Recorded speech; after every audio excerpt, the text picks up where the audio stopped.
Hey, good morning. Welcome back to the Pickets channel. Whew, yeah, Captain's Career Course for Hadi and myself has been quite a challenge. I know some people come in here or the Captain's Career Course and they say, oh, it's a big waste of time. I differ because it's a lot of material that one can enhance you, make you more profitable, make you more marketable, and make you more skilled in your job as you progress into becoming a staff officer. So I'm just going to give you a brief overview of the first 7 weeks now. So of course, week one, you come in, you do your height and weight. Hopefully 2 weeks later, you conduct your ACFT. So, ACFT is a big priority. They want to make sure that you are physically fit, and then plus it's a graduation requirement. Outside of that,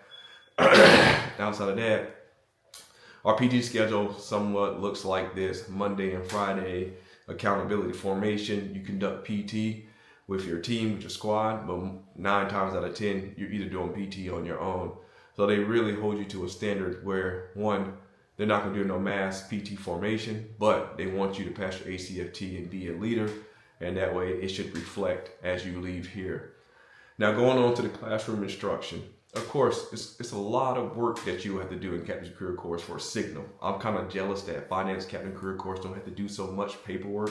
I know for us, it seems like we're writing a paper every other week. So when you get here, one, you possibly will have some sort of history paper. You will have some information paper.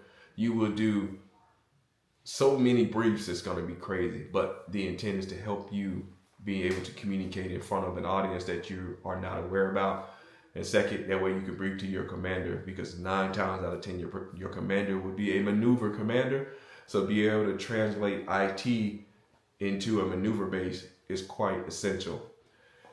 Next, we moved on to now where we are in the networking process. So, understanding the different type of capabilities for networking, the different type of how to subnet mask, and how to find your usable your net ID, your usable host, and your broadcast ID. Yeah, we're moving along that process. Don't forget that also within your first 2 weeks there at SCCC, you should be taking what we call as Common Core. Common Core, don't pass that option up. If you have an opportunity to take it early before you get to SCCC, because when you get to Captain's Career Course, you only have a limited amount of time before you have to submit your certifications. Next, if you have already taken your Security Plus, you're good to go. If you haven't taken your Security Plus and you took your Network Plus, you're good to go. Bottom line, what I'm saying is that if you have your Security Plus, you don't have to go through all of the online training that other people will have to go through. In my situation right now, I'm in a class with a lot of branch transfers. They were not aware about the Security Plus certification, so they had to go through O'Reilly and then take the Net Plus certification to get caught up and understanding before we go on the network block.